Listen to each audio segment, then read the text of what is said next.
Una vez más les saludo en Cristo Jesús, nuestro Señor. Los análisis o estudios bíblicos en la voluntad de Dios voy a compartir con todos ustedes en todo este mes. Espero que me tengan paciencia.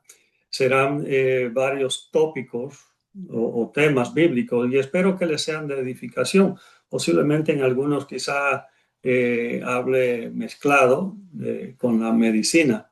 Pero sí le pido que prepare su alma, su mente, su espíritu para la edificación de la palabra de Dios. No se quede tampoco con alguna incógnita, porque al final si voy a tratar de dar tiempo para si hay alguna pregunta. Yo sé que hay muchos teólogos y predicadores. Si hay alguna pregunta, o la pueden escribir por ahí, por el chat. Pero esto, si hay alguna duda. Y en esta primera entrega, el análisis, el estudio bíblico, el significado de la vida. El significado de la vida. Pero antes de adentrarnos en este análisis bíblico, ¿cuál es el significado de la vida? ¿Cómo puedo encontrar propósito, realización y satisfacción en la vida? ¿Tendré el potencial para lograr algo de importancia duradera? Porque mucha gente nunca se ha detenido a considerar cuál es el significado de la vida. Años más tarde, miran hacia atrás y se preguntan por qué sus relaciones se han desmoronado y por qué se sienten tan vacíos, aun cuando pudieron haber conseguido lo que emprendieron. A un jugador de béisbol que figuraba en el Paseo de la Fama del béisbol, se le preguntó qué le hubiera gustado que le dijeran al principio cuando empezó a jugar el béisbol. Él respondió: deseo que alguien me hubiera dicho que cuando alcanzara la cumbre no encontraría nada ahí. Muchas metas revelan su vacío solamente después que se han desperdiciado años en su búsqueda. En nuestra sociedad humanística, la gente persigue muchos propósitos, pensando que en ellos van a encontrar significado. Algunas de estas búsquedas incluyen éxito en los negocios, riquezas, buenas relaciones, entretenimiento, hacer el bien a otros, etc. La gente ha testificado que mientras alcanzan sus metas de riqueza, relaciones y placer, todavía hay un profundo vacío interior. Un sentimiento de un vacío que nada lo parece llenar. Y nosotros hemos escuchado a muchos famosos diciendo que se sienten vacíos a pesar de tanto dinero y tanta fama que tienen. Generalmente estamos demasiado ocupados, corriendo de tal forma que no tenemos tiempo para pensar realmente en el significado de la vida. Pero algunas veces no podemos menos que preguntarnos, ¿qué sentido tiene todo esto? ¿Por qué estamos aquí? ¿Vivimos corriendo un maratón? ¿Corremos sin descanso en un caminador eléctrico sin fin? ¿Trabajando, pagando cuentas, estudiando, etcétera? Corriendo de acá para allá, con el fin de poder cumplir con las obligaciones y las responsabilidades sociales, para finalmente quedar exhaustos y levantarnos al otro día para volver a hacerlo. Típicamente nos escurrimos cada día, cada mes, cada año, viviendo como si la vida no tuviera fin.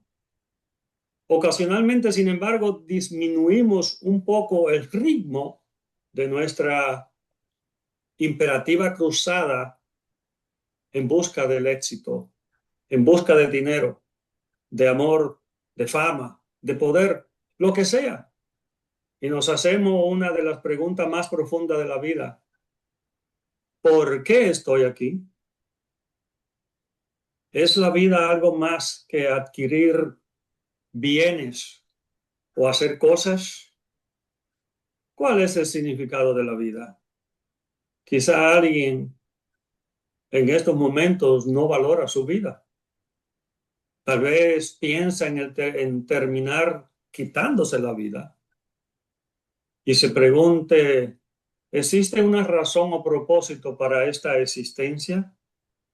Seguramente habrá un significado más profundo de la vida, distinto del de correr como locos en un esfuerzo desesperado por conseguir o alcanzar algo antes de que esto se termine. Y sí lo hay. El Dios que nos creó a nosotros lo hizo con un propósito increíble, con una intención que pocas personas comprenden en verdad. Entender su propósito para esta existencia llenará el vacío de la carrera de locos a nuestro alrededor y le dará a su existencia un significado increíblemente rico y digno. Para el filósofo griego Platón, el sentido de la vida es la búsqueda del conocimiento. En su libro Apología, Platón cita a su maestro Sócrates, diciendo que no vale la pena vivir la vida que no se examina. Sócrates escribe en una de sus intervenciones una idea de bien para el platonismo.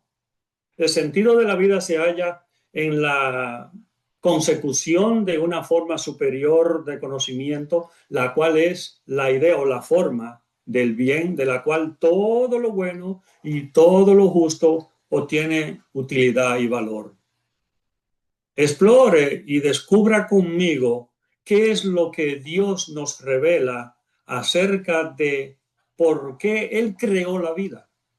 Aquel que le hizo a usted desea que usted enfoque su mente y su vida en el más increíble entendimiento posible, su propósito, su razón de ser. Es posible que encuentre varios significados de la vida, pero ¿cuál es el significado bíblico de la palabra vida?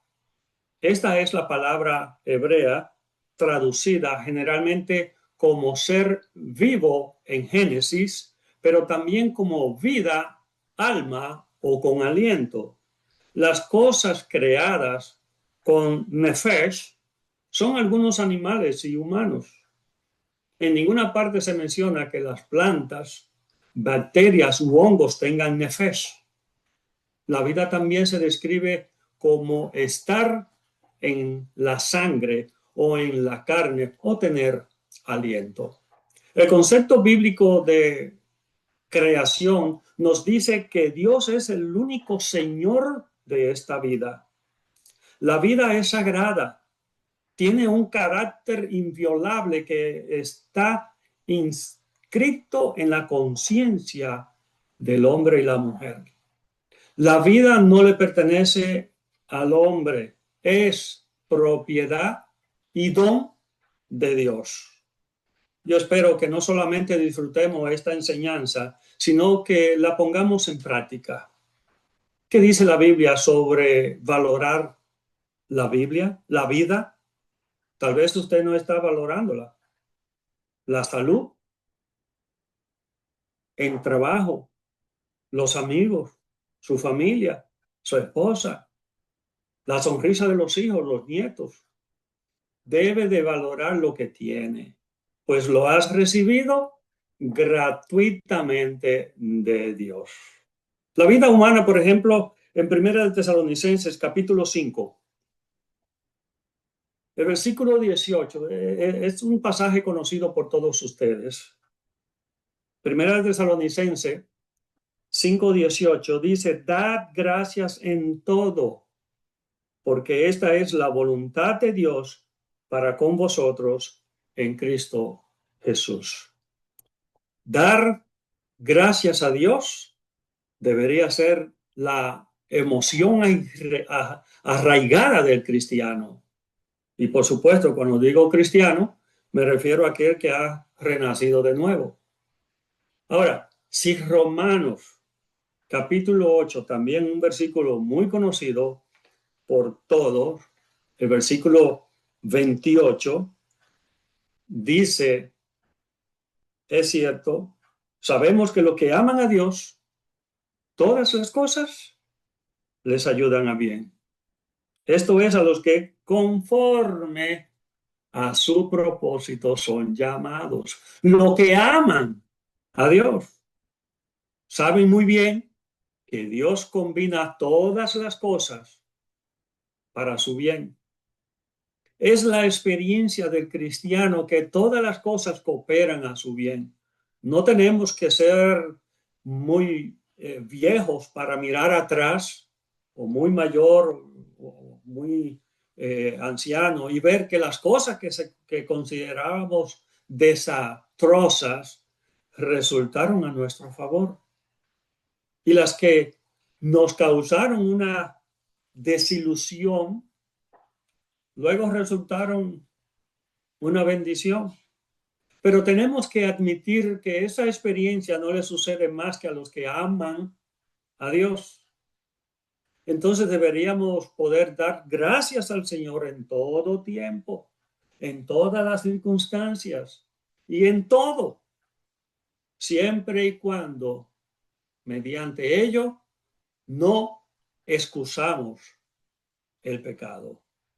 Y estos tres buenos hábitos, regresando nuevamente a 1 Tesalonicenses capítulo 5, versículo 18, han sido designados como las consignas de la iglesia. Representan la voluntad de Dios para con nosotros en Cristo Jesús. Y las palabras en Cristo Jesús nos recuerdan que Él nos enseñó estas cosas durante su ministerio terrenal y que fue la viva encarnación de lo que enseñaba. Por la enseñanza y por el ejemplo, nos reveló cuál es la voluntad de Dios acerca del gozo, de la oración y de la acción de gracias.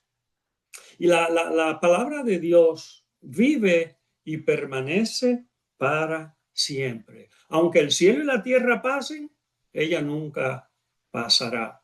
Está para siempre establecida en el cielo. Y la vida que produce es también eterna.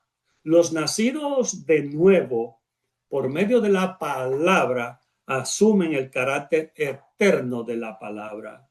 En el nacimiento humano, la simiente que produce un niño contiene en forma germinal todos los rasgos del niño. Lo que el niño llegará a ser está determinado por la simiente. Para nuestros presentes propósitos es suficiente con ver que si, así como la simiente es perecedera, así lo es la vida humana que resulta de ella. Y Primera de Pedro, el capítulo 1 y el versículo 24, porque toda carne es como hierba, y toda la gloria del hombre como flor de la hierba. La hierba se seca y la flor se cae. O sea que el carácter transitorio de la vida humana se enfatiza con una cita de Isaías, el capítulo 40, y los versículos 6 y 7. La vida humana es tan poco permanente como la hierba. la hermosura física es tan efímera, tan pasajera como las flores del campo. La hierba se seca y la flor se cae y muere. Cada vez que leo estos pasajes bíblicos, pienso en la vida sin Cristo. Y Pedro escoge tres características de la vida sin Cristo. Primero, una vida sin Cristo es una vida de ignorancia. Segundo, es una vida dominada por el deseo. Tercero, era una vida caracterizada por la inutilidad. Ahora bien, Pedro encuentra tres características de la vida llena de Cristo y razones impulsoras para cada una de ellas. Primero, la vida llena de Cristo es una vida de obediencia y de santidad. Y el ser escogido de Dios es entrar, no solo es un gran privilegio, sino también es una gran responsabilidad. Segundo, que la vida de Jesucristo es una vida de reverencia. La reverencia es la actitud mental de la persona que es consciente de estar en la presencia de Dios. Tercero es la vida llena de Jesucristo, es una vida de amor fraternal. O sea que debe de manifestarse en un amor a los hermanos que es sincero, cordial y firme. El cristiano es una persona que ha nacido de nuevo, no de simiente mortal, sino inmortal. El cristiano es una persona que vive una vida llena de Jesucristo, una vida que es diferente, que nunca olvida la infinitud de su obligación y que hace hermosa el amor de Dios que le dio nacimiento. De hecho, el Salmo 103, los versículos 15 y 16, no solamente el hombre es polvo, dice, el hombre como la hierba son sus días, florece como la flor del campo. Y dice el versículo 16 del Salmo 103, que pasó el viento por ella y pereció, y su lugar no la conocerá más. O sea que el hombre, no solamente el hombre es polvo, sino que también se vuelve pronto al polvo. La sentencia antigua, polvo eres y al polvo volverás. Haya su cumplimiento sin fallar. El hombre, la mujer, nacen para un tiempo tan breve. Luego, como la flor del campo pasa, y los lugares que frecuentaba jamás le volverán a ver. Es por tal razón que debemos poner atención a la ansiosa preocupación acerca del futuro. Hay muchos que se preocupan por el futuro. Y Jesús lo dijo claramente. Mateo capítulo 6, versículo 33 y 34, muy conocido. Mas buscar primeramente el reino de Dios y su justicia. Y todas estas cosas os serán añadidas. Así que no os afanéis por el día de mañana, porque el día de mañana traerá su afán. Basta cada día su propio mal. ¿Cuántas veces no hemos leído este pasaje bíblico? ¿Cuántas veces se nos olvida, no? Que quizá el otro día que tengo que prepararme, que tengo que ir al trabajo, que tengo que estudiar, que tengo que hacer actividades y quedando como locos corriendo para allá y para acá. Jesús presenta aquí un argumento fundamental como la preocupación. No es que no nos preocupemos, nos vamos a seguir preocupando, pero la preocupación es, en esencia, desconfiar de Dios. Buscar primeramente el reino de Dios y su justicia. Jesús pasa a presentar dos maneras en que se puede derrotar la preocupación o la ansiedad. La primera es buscar primero concentrarse en el reino de Dios. El concentrarse en hacer y en aceptar la voluntad de Dios es la manera de derrotar la preocupación, y es lo más difícil que nosotros encontramos. Es aceptar y oramos, Señor, que se haga tu voluntad. La responsabilidad del creyente es vivir para el Señor, confiando en Dios para el futuro, con una confianza inamovible de que Él proveerá. La ocupación que no tenga es sencillamente un medio para proveer para las necesidades actuales. Y todo lo que va más allá de esto es invertido en la obra del Señor. Somos llamados a vivir de día en día, o como siempre digo, un día a la vez. El día de mañana traerá su propia inquietud. Debemos aprender a vivir un día a la vez. Jesús estaba seguro de que se destierra la preocupación cuando Dios llega a ser el poder dominante de nuestras vidas.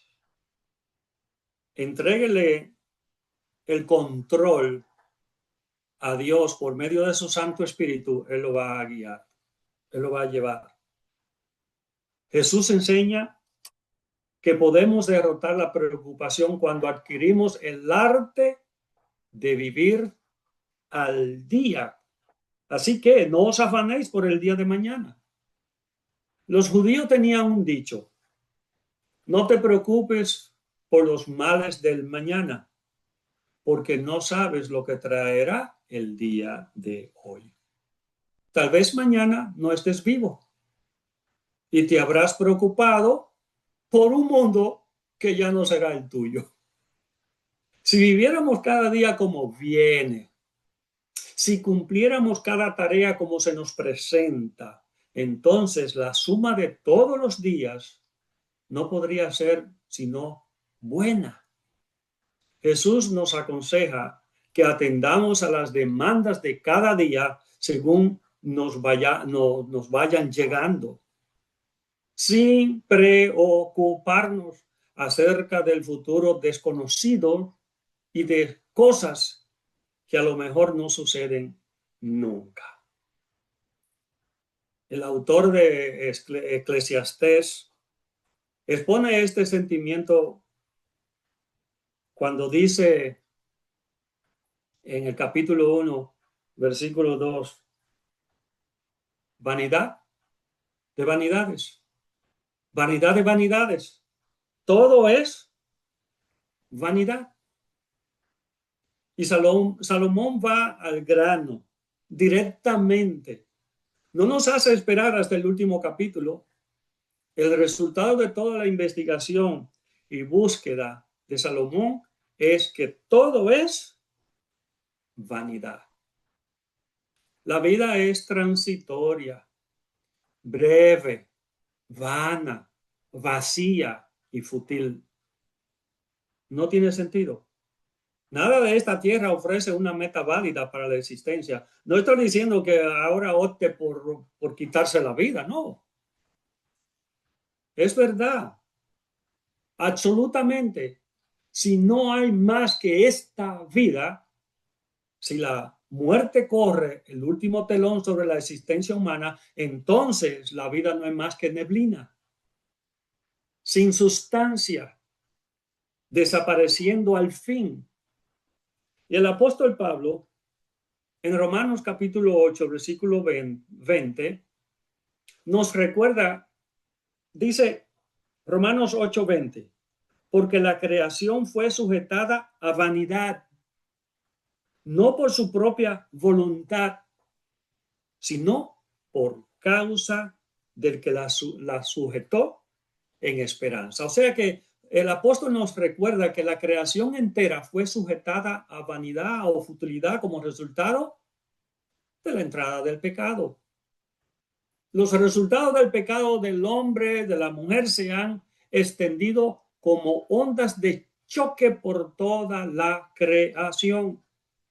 Cuando Adán pecó, su transgresión afectó no solo a la humanidad, sino también a toda la creación, tanto animada como inanimada. La tierra está completamente. Ya la tierra lo que pide que sangre y sangre lo que sale. Muchos animales silvestres mueren de forma violenta. Las aves y todo tipo de animales y peces, etcétera, son afligidos por toda suerte de enfermedades. Los resultados del pecado del hombre se han extendido como ondas de choque por toda la creación. Y así es como lo explica el apóstol Pablo. La creación fue sometida a vanidad, futilidad, frustración y desorden. No por su propia voluntad, sino por el decreto de Dios a causa de la desobediencia del primer cabeza federal del hombre. Y no es por casualidad que los primeros padres llamaron a su segundo hijo Abel, que significa vanidad o vapor. Y Salomón tiene razón. El predicador dice en Eclesiastés 1:2, el capítulo 1, versículo 2, todo es vanidad debajo del sol. La vida frágil del hombre está llena, como dice el versículo 3, Eclesiastés 1, capítulo 1, versículo 3. ¿Qué provecho tiene el hombre de todo su trabajo con que se afana debajo del sol?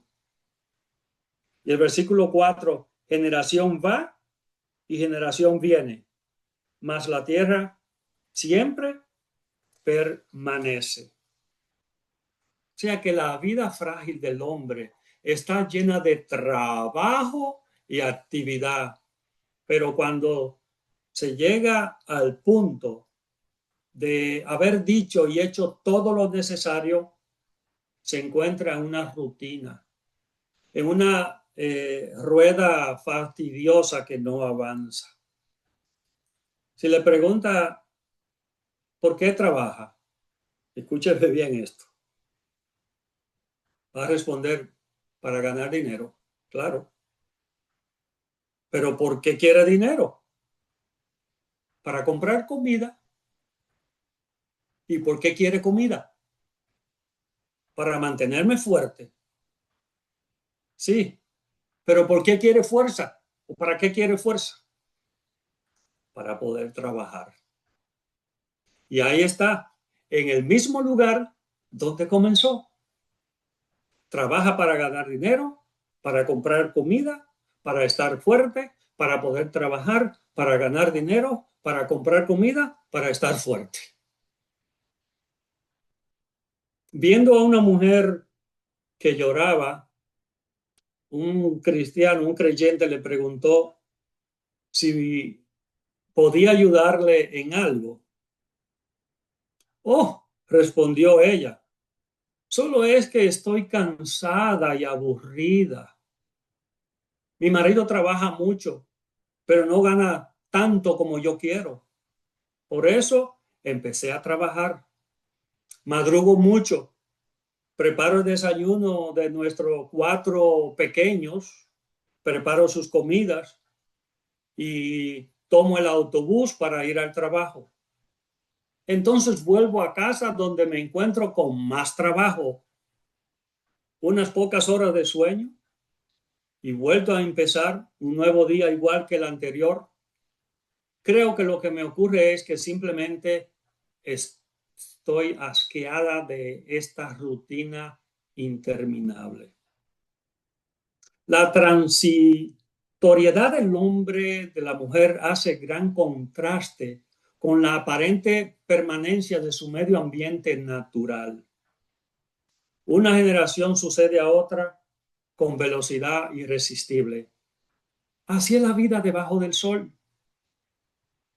Si careciésemos de revelación, podríamos pensar en la tierra, en la tierra presente permanecerá para siempre. Tal vez es la conclusión de Salomón, pero Pedro nos dice que la tierra y sus obras serán quemadas en el día del Señor. Y esto ahí según segunda de Pedro, capítulo 3, del versículo 10. Pero el día del Señor vendrá como ladrón en la noche, en el cual los cielos pasarán con gran estruendo y los elementos ardiendo serán deshechos y la tierra y las obras que en ella hay serán quemadas. Y no solo las obras de la creación natural, sino que toda la civilización quedará consumida. Las grandes capitales del mundo, los imponentes edificios, las maravillosas producciones de la ciencia, todo está señalado para una total destrucción. Y en esto hay que pensar. La vida es vivida como que está fuera de todo lo que podemos ver con nuestros ojos y experimentar con nuestros sentidos. ¿Por qué hay tal vacío? Es que Dios nos creó para algo más allá de lo que podemos experimentar en el aquí y ahora.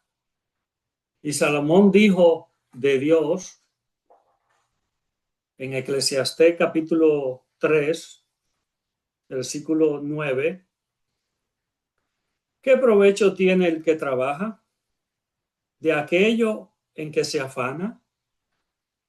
Yo he visto el trabajo, el versículo 10, yo he visto el trabajo que Dios ha dado a los hijos de los hombres para que se ocupen de él.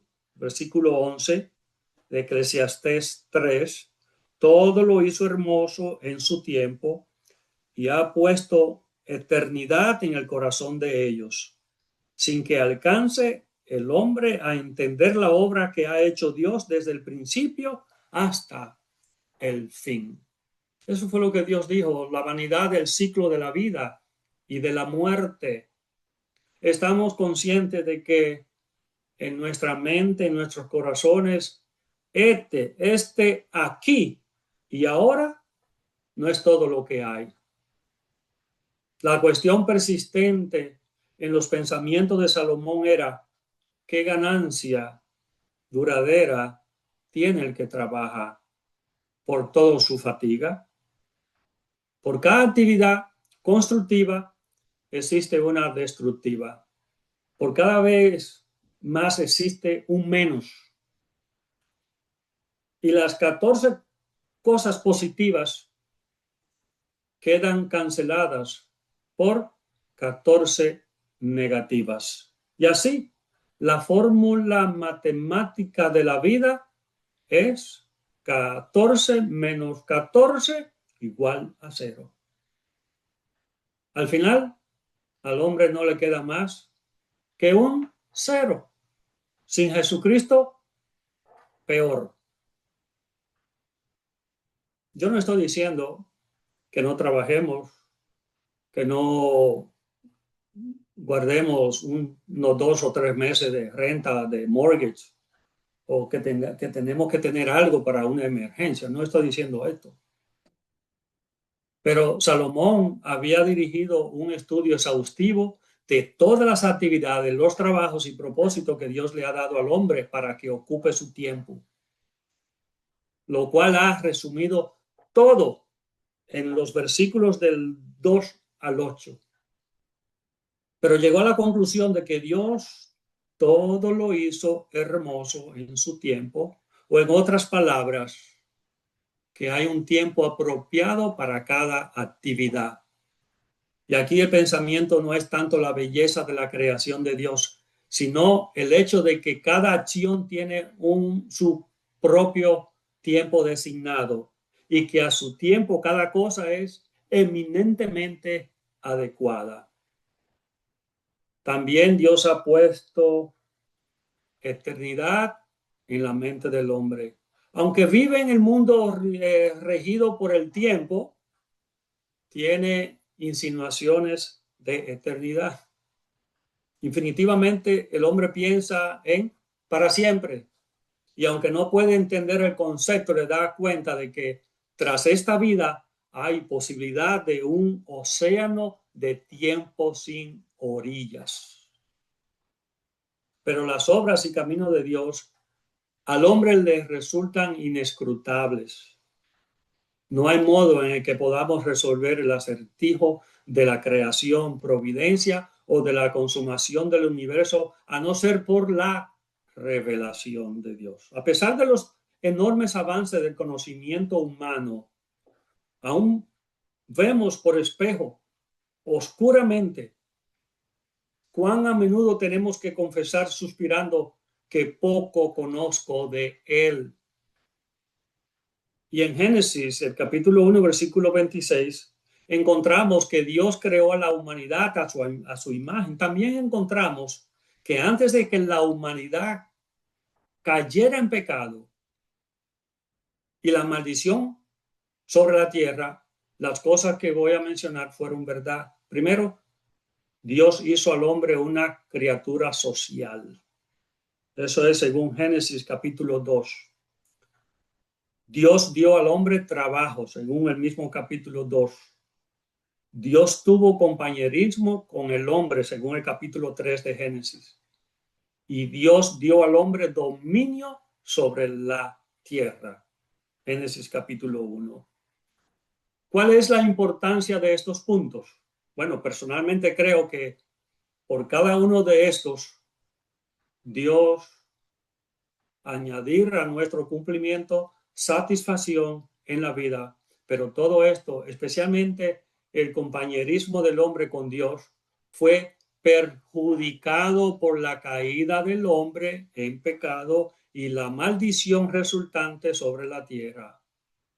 Y en Apocalipsis, al final de muchos otros eventos del fin de los tiempos, Dios revela que va a destruir esta tierra y cielos presentes como los conocemos y conducimos al estado eterno al crear un nuevo cielo y una nueva tierra. Y en este tiempo, Él va a restaurar por completo el compañerismo con la humanidad redimida. Algunos van a ser juzgados indignos y arrojados al lago de fuego, como lo enseña Apocalipsis capítulo 20.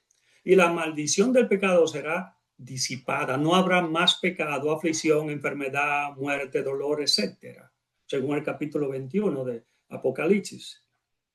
Y los creyentes heredarán todas las cosas.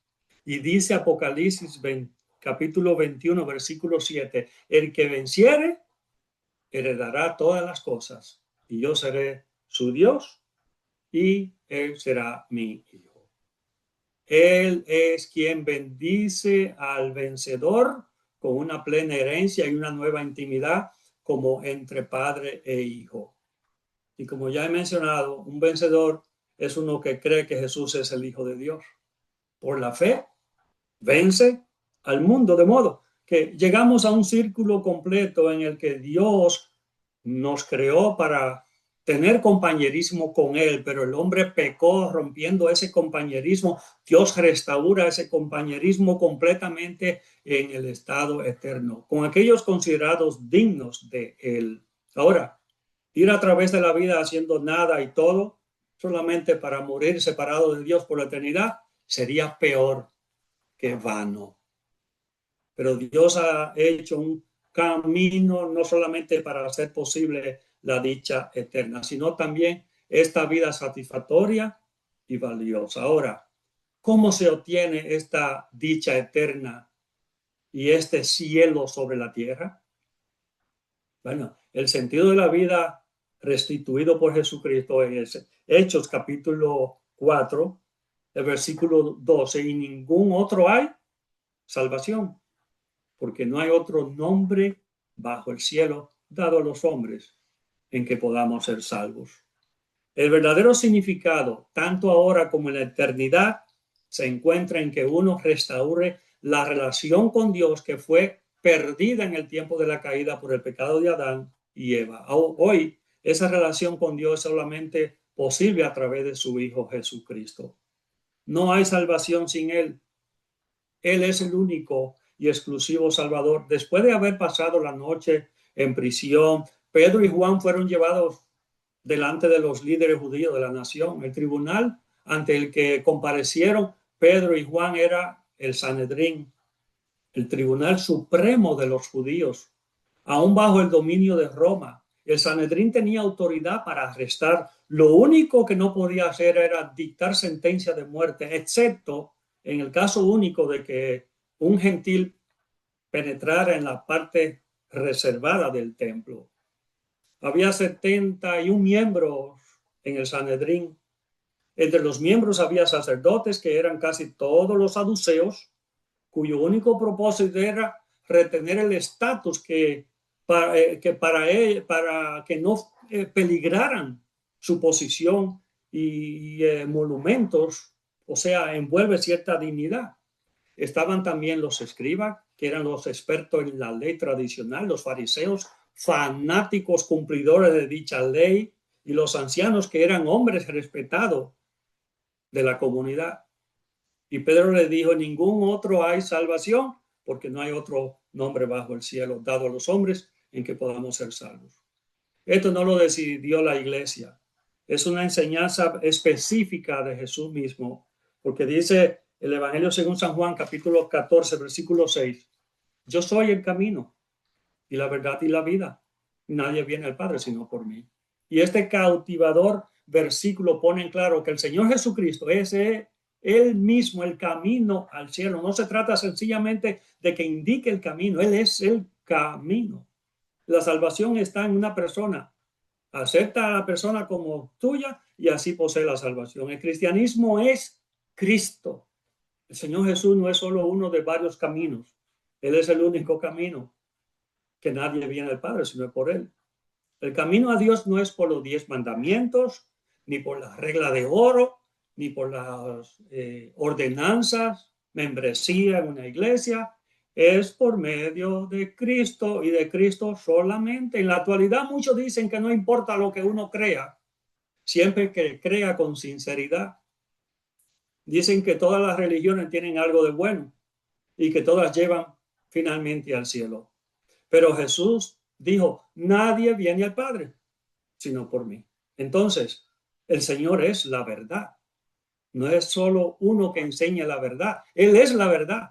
Es la encarnación de la verdad. Los que tienen a Jesucristo tienen la verdad y no se encuentra en ninguna otra parte. Cristo Jesús es la verdad. Él es la fuente de vida, tanto espiritual como eterna. Los que le reciben tienen, como tenemos nosotros, vida eterna, porque Él es la vida. Nuestro enfoque debe estar siempre en Jesús, a quien Dios ofreció como el camino para obtener una relación eterna con Él mismo. No hay otro nombre ni camino. Mas a todos los que recibieron, a los que creen en su nombre, les dio potestad de ser hechos hijos de Dios. De modo que ahora se ofrece de nuevo a toda la humanidad y a todos los que reciben, les da potestad de ser hechos hijos de Dios. Y ese versículo nos dice con claridad cómo podemos llegar a ser hijos de Dios. No es por las obras, no es por la membresía, como dicen por ahí. Bueno, esto, por ejemplo, la forma en que nosotros somos nacidos de nuevo, no de sangre. Esto significa que uno no llega a ser cristiano por haber nacido de padres cristianos. La salvación no se transmite de padre a hijos por medio del torrente de la sangre o del ADN, no es la de la voluntad de la carne. En otras palabras, uno no tiene en su propia carne, el poder de producir el nuevo nacimiento, aunque ha de estar dispuesto para poder ser salvo. Sin embargo, su propia voluntad no es suficiente para salvarle. Ni la voluntad de varón, ningún otro puede salvar a nadie. Un predicador, por ejemplo, puede sentir grandes deseos de que alguien nazca de nuevo, pero no tiene poder para producir en este maravilloso nacimiento. Entonces, ¿cómo puede uno, tiene lugar el nacimiento? La respuesta se encuentra en la palabra de Dios mismo. Todo esto significa que el poder para producir el nuevo nacimiento no descansa en nada ni en nadie más que en Dios. Ahora, el verdadero significado de la vida se encuentra, y voy a terminar, cuando uno comienza a seguir a Jesucristo como su discípulo, aprendiendo de Él, pasando tiempo en su palabra y oración. Y quizá alguien dirá, eso no suena muy emocionante o satisfactorio para mí. Dios quiere que conozcamos el significado de la vida. Y Jesús hizo las siguientes declaraciones en el capítulo 10 del Evangelio según San Juan, versículo 10. El ladrón no viene sino para hurtar y matar y destruir. Y yo he venido para que tengan vida y para que la tengan en abundancia. Como todos sabemos, el ladrón, el propósito es hurtar, matar y destruir. Viene con motivos puramente egoístas. Y para conseguir su propio deseo, querría incluso matar a las ovejas, pero el Señor Jesús no acude al corazón humano con ninguna razón egoísta. Viene a dar, no a recoger. Viene para que tengan vida y para que la tengan en abundancia. Por lo tanto, la frase griega para tenerla en más abundancia quiere decir una superabundancia de algo. Ser seguidor de Jesús, saber quién es y lo que representa es tener superabundancia de vida. Cuando intentamos vivir nuestra propia vida, se nos hace aburrida y vacía. Cuando caminamos con Jesucristo, recibimos una nueva vitalidad, una superabundancia de vida. Es solo cuando vivimos con Jesucristo, cuando la vida vale la pena de veras y empezamos a vivirla de verdad. A pesar de los ataques más feroces de demonios u hombres, ninguna oveja de Jesucristo jamás perecerá. Una morada en la eterna es la que garantiza todo aquel que confía. John Wesley envió una vez ayuda económica a un amigo predicador llamado Samuel Bradman. Adjuntó con el billete de 5 libras una nota diciendo: querido Sammy, confía en el Señor y haz el bien, y habitarás en la tierra y te apacentarás de la verdad.